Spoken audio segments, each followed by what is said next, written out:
माझ्या प्रिय भावांनो आणि बहिणींनो, प्रेषित पौल हा कलस्से येथील लोकांना सांगत आहे की ख्रिस्ताचे वचन तुम्हामध्ये भरपूर राहो.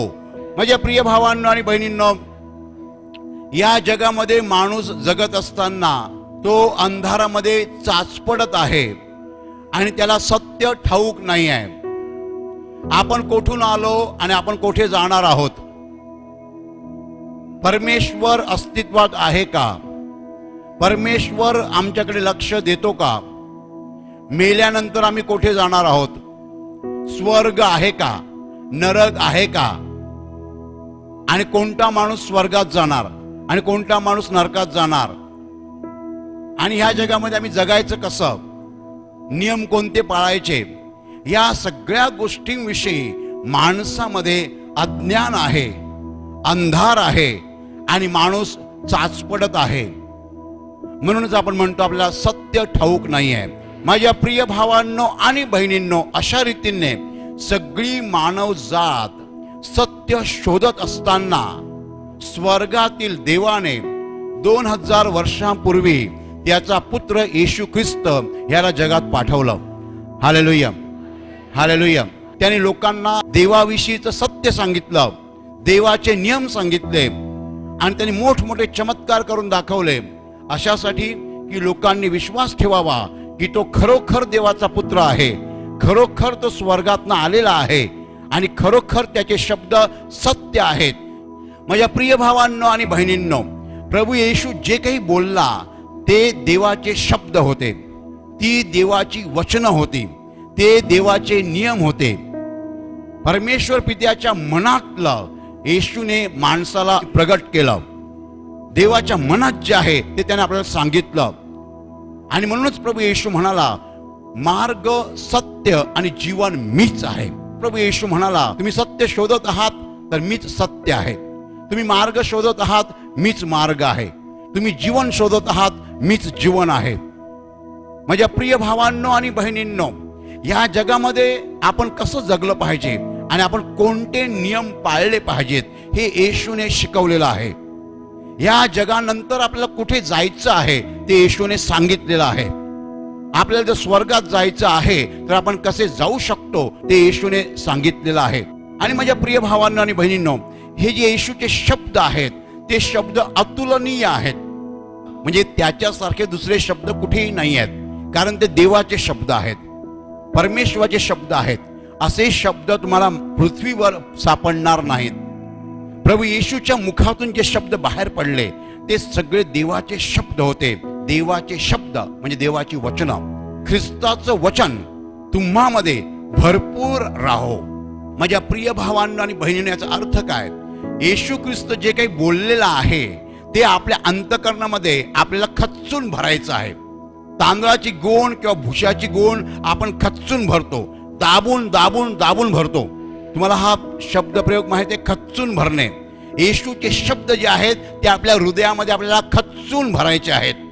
ख्रिस्ताचे वचन तुम्हामध्ये भरपूर राहो, ह्याचा अर्थ तुमच्या बोलण्या चालण्यात, तुमच्या संभाषणात, तुमच्या चर्चेमध्ये नेहमीच येशूचे शब्द आले पाहिजेत, देवाचे शब्द आले पाहिजेत, देवाचे नियम आले पाहिजेत. हालेलुया. जेव्हा आपल्या जीवनात हे देवाचे शब्द बाहेर येतील, येशूचे शब्द बाहेर येतील, तेव्हा आपलं वातावरण जे आहे ते शुद्ध बनेल आणि ते प्रेमाने आणि शांतीने भरून जाईल. जर आपण देवाचे नियम पाळले तर आपलं जीवन पावित्र्याने भरून जाईल. जर आपण या जगाचे नियम पाळले तर आपला प्रवास दुष्टतेचा असेल, वाईट मार्गाने जाईल आणि एक दिवस आपण नरकात जाऊन पडू. कसं ते मी तुम्हाला उदाहरणासहित सांगतो. माझ्या प्रिय भावांनो आणि बहिणींनो, पुरुष बसलेले आहेत. त्याच्यात एका पुरुषाने सांगितलं, अरे तुला काय सांगू, मी माझ्या बायकोला हे अमुक करायला सांगतो, ती ऐकतच नाही रे. माझी बायको मला एवढा त्रास देते, तुला काय सांगू.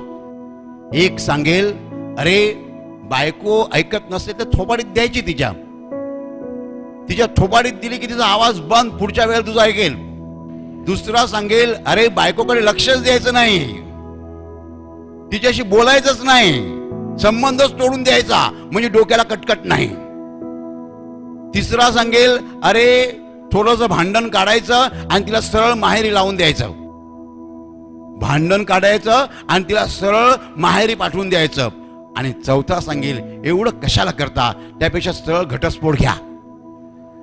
आता मला सांगा, हा जो माणूस आपला प्रॉब्लेम त्याच्या 4 मित्रांना सांगतोय, ते 4 मित्र कुठचे आहेत?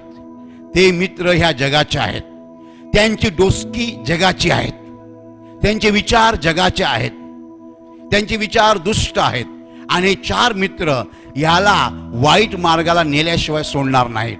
आणि ह्याच्याऐवजी जर तो दुसऱ्या 4 मित्रांच्या संगतीत असेल आणि ह्याने सांगितलं, माझी बायको माझं अजिबात ऐकत नाही, मी कंटाळलोय बाबा, एकसारखं उलट बोलते, मला आता वैताग आलाय. तेव्हा एक मित्र सांगेल, मी तुला खरं सांगू का, आपलंच पहिलं चुकतं आणि आपण बायकोला दोष देतो. तू घरी किती वाजता येतोस? तो म्हणतो, मी रात्री 11:30-12ला येतो. अरे तू सुटतोस किती वाजता कामावरनं? मी 7 वाजता सुटतो. मग तुला एवढा वेळ का लागतो? नाही, मी म्हणजे मित्राबरोबर जातो आणि मग मी येतो. मग तो सांगतो, मग पहिलं तुझं चुकता, बायकोचं चुकत नाही. तू आता असं कर, उद्यापासून सरळ घरी ये, म्हणजे तुझी बायको तुझं ऐकेल. तेवढ्यात दुसरा सांगतो, अरे तू घरी प्रार्थना करतोस का? तो म्हणतो, मी नाही प्रार्थना करत. मग मी तुला सांगतो, जर तू प्रार्थना केली तर तुझं मन शांत होईल, तुला देवाकडनं शक्ती मिळेल आणि तू बायकोला समजून घेऊ शकशील आणि बायकोवर प्रेम करू शकशील. तेवढ्यात तिसरा बोलतो, अरे तू कधी बायबल वाचतोस का? तो म्हणतो, मी नाही वाचत. तू दररोज 10 मिनिटं तरी बायबल वाच, म्हणजे तुला देवाचे शब्द कळतील आणि तुला कसं वागायचं ते कळेल आणि तू बायकोवर प्रेम करू शकशील. आणि मग तेवढ्यात चौथा म्हणतो, देवाने जे जोडलं आहे ते माणसाने तोडू नये, देवाचं वचन म्हणतं. Hallelujah, hallelujah. तिकडचा चौथा म्हणतो, घटस्फोट घे, तोडून टाक. आणि इकडचा चौथा म्हणतो, देवाने जे जोडलं आहे ते माणसाने तोडू नये. तुझी बायको कशीही असली तरी तू तिच्यावर प्रेम करावं, अशी देवाची आज्ञा आहे. आता मला सांगा, या चौघांच्या सहवासात जर हा माणूस राहिला तर तो घरी गेल्यावर शांतपणे बायकोकडे जाईल आणि बायकोवर प्रेम करेल, बायकोला क्षमा करेल, बायकोच्या गरजा बघेल, बायकोला समजून घेईल. असले 4 मित्र असले तर, आणि ते पहिले मित्र असले तर, या माणसाचा एक दिवस सैतान बनेल. आता तुम्हाला समजलं पाहिजे, ख्रिस्ताचे वचन तुम्हामध्ये भरपूर राहो. या दुसऱ्या 4 माणसाच्या सहवासामध्ये काय घडलं? ख्रिस्ताचं वचन त्याला ऐकायला मिळालं. एक म्हणतो प्रार्थना कर, दुसरा म्हणतो बायबल वाच, तिसरा म्हणतो तिच्यावर प्रेम कर. सगळे देवाची वचनं त्याला सांगत होते, सगळे देवाचे शब्द त्याला सांगत होते. या संगतीत देवाची वचनं आहेत, ख्रिस्ताची वचनं आहेत, परमेश्वराचे शब्द आहेत आणि ते शब्द त्याच्या कानावर पडत होते. ख्रिस्ताचे वचन तुम्हामध्ये भरपूर राहो. Hallelujah, hallelujah. माझ्या प्रिय भावांनो आणि बहिणींनो, ख्रिस्ताची वचनं भरपूर राहण्यासाठी आपल्याला काय केलं पाहिजे? आपल्याला ती वचनं पहिल्यांदा हृदयात घेतली पाहिजेत, हृदयात साठवली पाहिजेत. तुमच्यापैकी किती लोकांना ही 4 वचनं माहीत आहेत? पहिलं वचन, पतींनो आपापल्या पत्नीवर प्रीती करा. किती लोकांना माहीत आहे? दुसरं वचन, पत्नींनो आपापल्या पतीच्या अधीन असा. मग आई बापांनो मुलांना चिरडीस आणू नका. चौथं वचन, मुलांनो आई बापांच्या आज्ञेत राहा. हे 4 नियम जर तुम्ही पाळले तर तुमचं कुटुंब अतिशय मजबूत बनेल. हे 4 नियम आहेत. हे कोणत्याही कुटुंबाचे 4 मोठे खांब आहेत. याच्यावर तुमचं कुटुंब उभारलेलं असलं पाहिजे. माझ्या प्रिय भावांनो आणि बहिणींनो, एखादी बाई आहे त्याने सांगते, माझा नवरा दारू पितो, मला त्रास देतो आणि दारू सोडत नाही आणि मी कंटाळलेली आहे. तेव्हा मी विचारतो, तुला माहित आहे का, पत्नींनो आपापल्या पतीच्या अधीन असा हे वचन. ती म्हणते, त्यांचं काय ऐकायचं? ते दारू पितात आणि शिव्या देतात, मी त्यांचं कसं ऐकणार? मग बायबलमध्ये असं म्हटलेलं नाही, नवरा दारू पित असेल तर बायकोने त्याचं ऐकू नये, असं नाही देवाने सांगितलं. नवरा दारू पित असेल तर बायकोने त्याचं ऐकू नये असं सांगितलेलं नाही. नवरा कसाही असो, बायकोने त्याचं ऐकलं पाहिजे.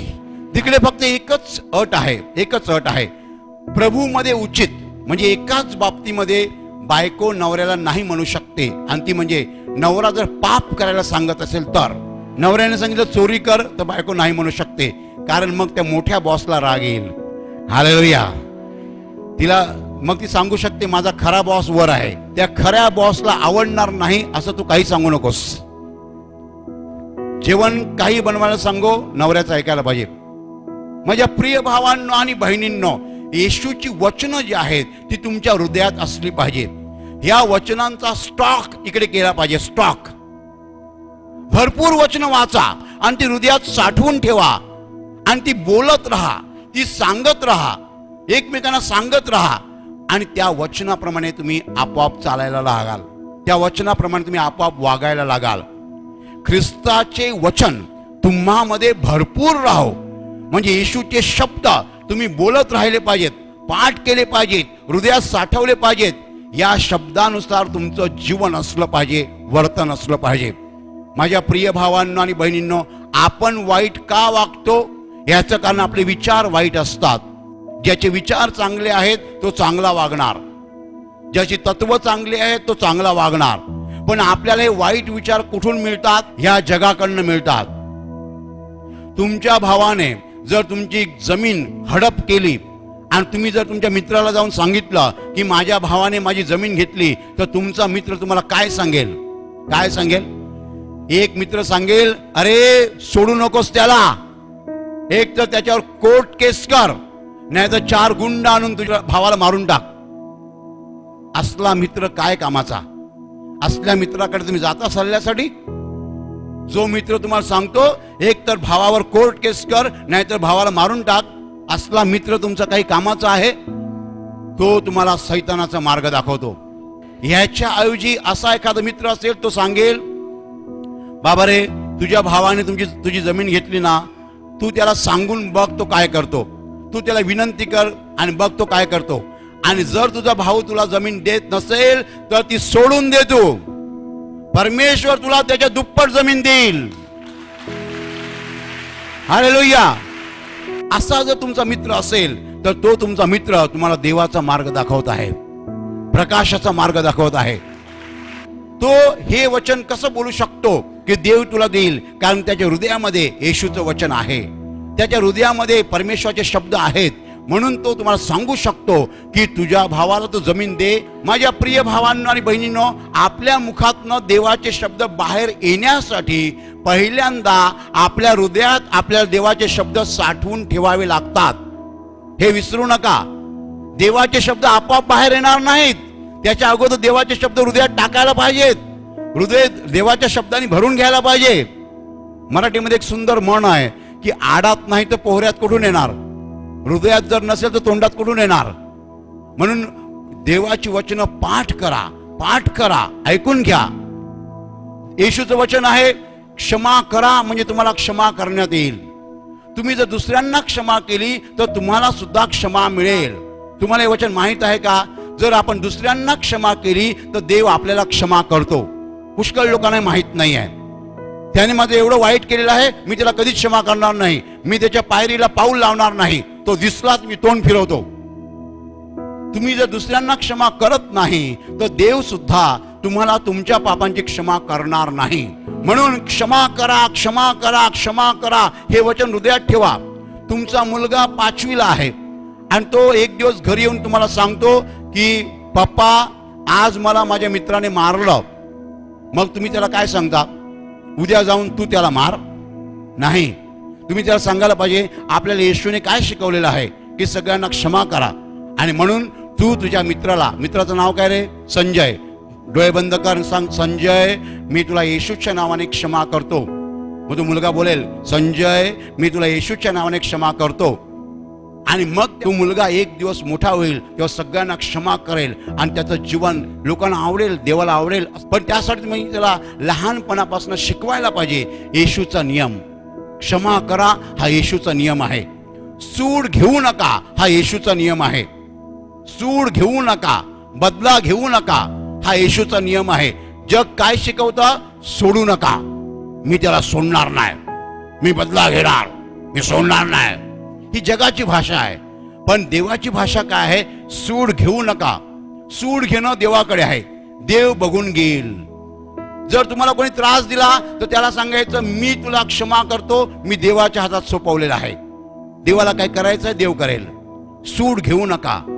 माझ्या प्रिय भावांनो आणि बहिणींनो, प्रार्थना करा. हे देवाचं वचन आहे. किती लोक प्रार्थना करतात. प्रार्थना करण्यासाठी एका ठिकाणी शांत बसायला पाहिजे आणि प्रभूशी बोलायला पाहिजे, देवाशी बोलायला पाहिजे. आपलं जीवन म्हणजे शरीराचं जीवन नाही आहे. खाणं पिणं आणि झोपणं म्हणजे माणसाचं जीवन नाही आहे, हे जनावराचं जीवन आहे. देवाशी आपण बोललं पाहिजे. ज्याने आपल्याला निर्माण केलेलं आहे त्याच्याशी आपल्याला बोललं पाहिजे. तो आपला पिता आहे. म्हणून येशूने आपल्याला शिकवलेलं आहे की प्रार्थना करा, देवाची उपकार स्तुती करा. किती लोक देवाची उपकार स्तुती करतात. आज माणसं पाऊस पडताना पाहतात आणि पडत्या पावसाला शिव्या देतात. किती घाणेरडापणा, किती कृतज्ञता, किती दुष्टपणा. पडत्या पावसाला शिव्या देतात. माझ्या प्रिय भावांनो आणि बहिणींनो, माणसाला कळत नाही पाणी हे जीवन आहे पृथ्वीवरचं. पाणी नसलं तर आपण जगूच शकत नाही.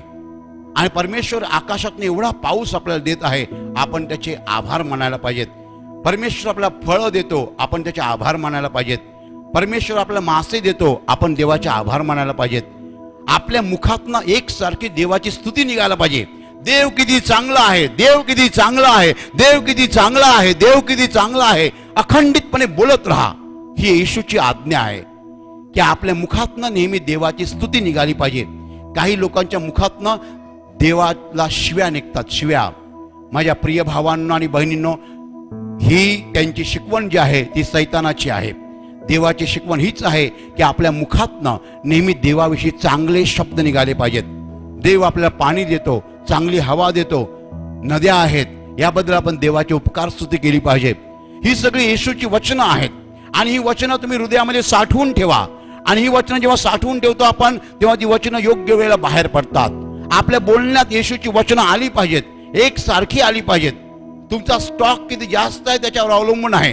तुमचा स्टॉक जर कमी असेल तर तुम्ही बोलणार नाही. तुमचा स्टॉक जर जास्त असेल तर तुम्ही बोलत राहणार, बोलत राहणार आणि बोलत राहणार. माझ्या प्रिय भावांनो आणि बहिणींनो, येशूची वचनं साबणासारखी आहेत. आंघोळ करताना आपण साबण वापरतो आपलं शरीर स्वच्छ करण्यासाठी. जेव्हा येशूची वचनं आपल्या हृदयात जातात तेव्हा ती आपल्या हृदयाला स्वच्छ करतात. घाणेरडे विचार बाहेर जातात, पापी विचार बाहेर जातात. माझ्या प्रिय भावांनो आणि बहिणींनो, ही वचनं आपण आत घेतली आणि ही वचनं आपण बोलत राहिलो तर आपोआप आपलं जीवन पवित्र होतं. आपोआप आपण प्रेमळ बनतो. बायकोने जर चहामध्ये साखर कमी टाकली असेल तर तुम्ही काय करता? तुमच्या बायकोने तुम्हाला चहा दिला आणि तुम्ही चहा तोंडाला लावला, चहात साखरच नाही समजा, तर एक नवरा सांगेल, अगं तुला अक्कल नाही, चहा करता येत नाही. हा बी क्लासचा नवरा. आता ए क्लासचा नवरा बघा, तो म्हणतो चहामध्ये साखर थोडी कमी झालेली आहे, चहा साखर टाकलीच नाही का, थोडी साखर टाकतेस. हा नवरा कसा आहे? ए क्लास, बेस्ट, हालेलुया. हा साखरेसारखा गोड नवरा आहे, हालेलुया. आणि पहिला नवरा कसा? या दुसऱ्या नवऱ्याला माहित आहे देवाचं वचन. देवाचं वचन काय आहे? देवाचं वचन आहे, नवऱ्यांनो बायकावर प्रेम करा. दुसरं एक देवाचं वचन आहे, एकमेकांचं सहन करा आणि कोणाविरुद्ध कोणाचे गाऱ्हाणे असल्यास आपसात क्षमा करा. एकमेकांचं सहन करा हे ख्रिस्ताचं वचन आहे. आणि आपल्याला ख्रिस्ताचं वचन आपल्या हृदयामध्ये स्टॉक करून ठेवायचं आहे आणि त्या वचन आपण वागायला पाहिजे. जेव्हा तुमचा भाऊ तुम्हाला त्रास देतो, तुम्ही हे वचन बोलायला पाहिजे, एकमेकांचं सहन करा. बरं बरं बरं बरं. माझ्या प्रिय भावांनो आणि बहिणींनो, येशूची वचनं आपण हृदयात साठवायला पाहिजेत आणि ती बोलली पाहिजेत, एकमेकाला सांगितली पाहिजेत आणि त्या वचन आपण वागायला पाहिजे. म्हणजे आपलं जीवन आपोआप पवित्र होईल, प्रेमाने भरून जाईल, शांतीने भरून जाईल, सहनशीलतेने भरून जाईल, करुणेने म्हणजे दयेने भरून जाईल आणि आपण बदलून जाऊ. पण ह्या जगाचे शब्द जर आपण हृदयात साठवले, जगाचे शब्द काय तुम्हाला ऐकायचे? सोडू नकोस त्याला, बदला घे, सूड घे, मारून टाक त्याला, थोबाडीत दे, दंगल करा, युद्ध करा. हे कोणाचे शब्द आहेत? जगाचे शब्द आहेत, सैतानाचे शब्द आहेत. देवाचे शब्द काय आहेत? क्षमा करा, दया करा, प्रेम करा, सूड घेऊ नका, प्रार्थना करा, एकमेकांचं सहन करा. कोणी एका गालावर मारली तर त्याच्यापुढे दुसरा गाल कर. हे शब्द तुम्ही पाठ करा आणि हृदयामध्ये खच्चून भरा. म्हणजे जेव्हा बायको तुमचा संताप करेल तेव्हा तुम्ही हात उगारणार, एवढा वर गेला की आतून आवाज येईल, बायकोवर प्रेम कर, आत खाली जाईल. तो असा गेला बायकोला मारायला वरती गेला, आतून आवाज येईल, बायकोवर प्रेम कर, बायकोवर प्रेम कर, खाली आला. Hallelujah, hallelujah. आणि जेव्हा तुमच्या हृदयामध्ये देवाचे शब्द नसतील, सोडू नकोस, जोरात थोबाडीत लगाव. तेव्हा तुम्ही असा हात वर नेला की तुमच्या हातून आवाज येईल. आणि काय, सोडू नकोस, जोरात लगाव, म्हणजे अजून वेग घेईल. पहिल्या गिअरमध्ये दुसऱ्या गिअरमध्ये फटकन गिअर चेंज होतो, पहिला, सेकंड, थर्ड, पडापड. सैतानाचे शब्द सहसा हृदयात नसतात, ते कानावर पडतात. घो घो कानावर पडतात. सोडू नकोस, सोडू नकोस, सोडू नकोस, थोबाडीत मार. पण जर हृदयामध्ये जर देवाचे शब्द असतील तर आपण काय करणार? आपण सांगणार, नाही, मी मारू शकत नाही, मी तिच्यावर प्रेम केलं पाहिजे, मी मारू शकत नाही, मी तिच्यावर प्रेम केलं पाहिजे, मी मारू शकत नाही. हात खाली येणार. Hallelujah, hallelujah. ख्रिस्ताचे वचन तुम्हामध्ये भरपूर राहो. भरपूर तुम्ही येशूचे वचन वाचा, हृदयात ठेवा, बोलत राहा. म्हणजे आपोआप तुमचं स्वतःचं जीवन बदलेल, तुमच्या कुटुंबाचं जीवन बदलेल, तुमच्या शेजारच्या लोकांचं जीवन बदलेल, तुमच्या ऑफिसमधल्या लोकांचं जीवन बदलेल. आणि तुम्ही जिकडे जाल तिकडे वातावरण शुद्ध होईल. तुम्ही जिकडे जाल तिकडे वातावरण पवित्र होईल. तुम्ही जिकडे जाल तिकडे वातावरण प्रेमाने भरून जाईल. तुम्ही जिकडे जाल तिकडे वातावरण शांतीने भरून जाईल. Hallelujah, hallelujah, hallelujah.